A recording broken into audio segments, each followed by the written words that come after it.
Амьдралын үүслийн тухай онолоо синхрон хичээл 12-6-гийн Ж гэсэн суралцсан жаргалтын хүрээнд хичээл бэлтгэлээ. Дэлхий дээрх амьдралын түүхэн хувьсах хөгжил нь нэгт нь амьдрал үүсэх, хоёрт нь тодорхой бүлэг амьд биес ба биосфер хөгжих, биологи нийгмийн онцгой тогтолцоо болох хүн төрөлхтөн үүсэх гэсэн хөгжлөөр явж ирсэн байна. Ингээд эволюцийн сургаал үнэн болохыг баталдаг хэд хэдэн баталгаанууд байдаг. Эдгээрийг бол эволюцийн баталгаа гэж нэрлэнэ. Үүнд бол түүхэн хувьсах хөгжлийн баталгаа, эрмэл үлдэгдлийн баталгаа, үр хөврөлийн баталгаа, биохимийн баталгаа, члантомийн баталгаа, биогеографийн баталгаа гэсэн баталгаанууд орж эдгээрийг бол эволюц түүхэн хувьсах хөгжил явагдсныг бол баталгаыг оролддог байна. Палеонтологийн баталгааг дэлгэрүүлж тайлбарлая. Тэгэхээр дэлхийн гадаргуугийн тунмал хурдснаас олдож буй амьтан ургамлыг өнөөгийн үеийнхтэй харьцуулан судлаж, тэдгээрийн гадаад бүтэц хэлбэр төрхийг сэргээн ангилал зүйн төлөв байдлыг тодорхойлсон баталгаа юм. Энэ баталгаа нь шилжилтийн эрмэл хэлбэр болох энэ хоёр нутагтан завсрын мөлхөгчдийн завсрын хэлбэр болох стегоцефал гэж байна. Палеонтологийн игнэн дээр бол энэ мөксөн болон орчин үеийн амьд биес бие биетэйгээ удам төрлийн холбоотой хөгжсөнийг батлах дистралсан баримтыг бол палеонтологийн игнэ гэж нэрлэнэ. Үүн дээр бол энэ адуу яаж хэрхэн үүсч өнөөгийн адуу үүссэн бэ гэдэг талаарх палеонтологийн игнэ байж байна. Энд бол Пикентроп буюу хүн сармөгчин хоёрын завсрын хэлбэрийг хүндэрт бичиж харагдаж байна. Мөн чулуулгийн насаар 90 галуудын насыг тооцоолох юм арга байдаг. Үүнийг та бүхэн энэ Мозовебийн линкээр ороод чулуудсан үлдэгдэл бидэнд юу хэлдэг вэ гэсэн хичээлийг үзэж судлаарай. Хажууд харагдаж байгаа хүснэгтийг бол шим ертөнцийн геологийн дистралал гэж нэрлэдэг. Дэлхий дээрх амьдралын түүхийг эренг галавт хувааж үздэг байна. Эрний нэрийг грек үсгээр, галвын нэрийг малтмал үлдэгдэл, анх олдсон газрын нэрээр нэрлэдэг.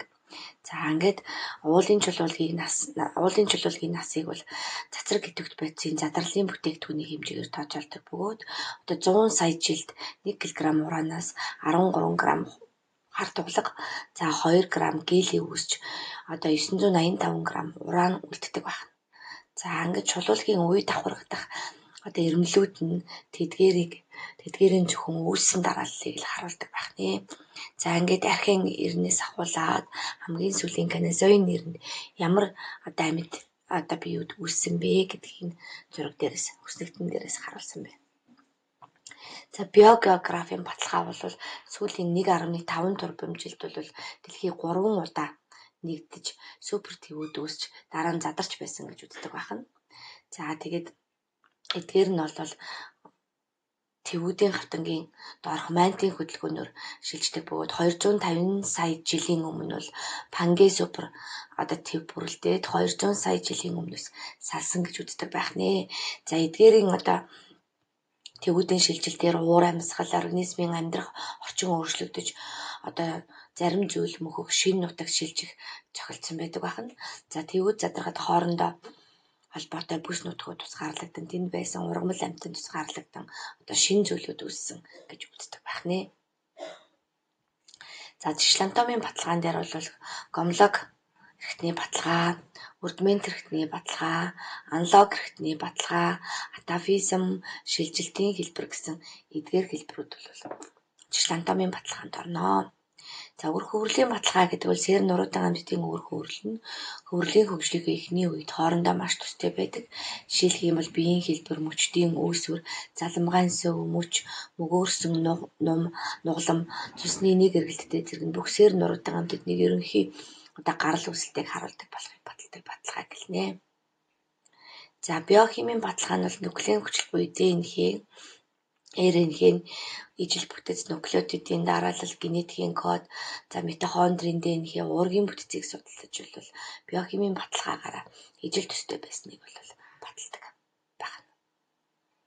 Ингээд амьдралын үүсэл ба эволюцийн чиглэлийг харуулсан хоёр таамаглал байдаг нь амьдралын үүсэл дээр бол Коцерватын онол, нөгөөх нь болохоор зэрэг эволюц энгийнээс нарийнлуу дасан зохицох байдлаар хөгжсөн гэсэн ийм онолууд байдаг байна. Хүүхдүүд та бүхэн бие даан уншиж судлаарай. За мөн хүний өгөөслийн онцагийн одоо үе шатууд байж байна.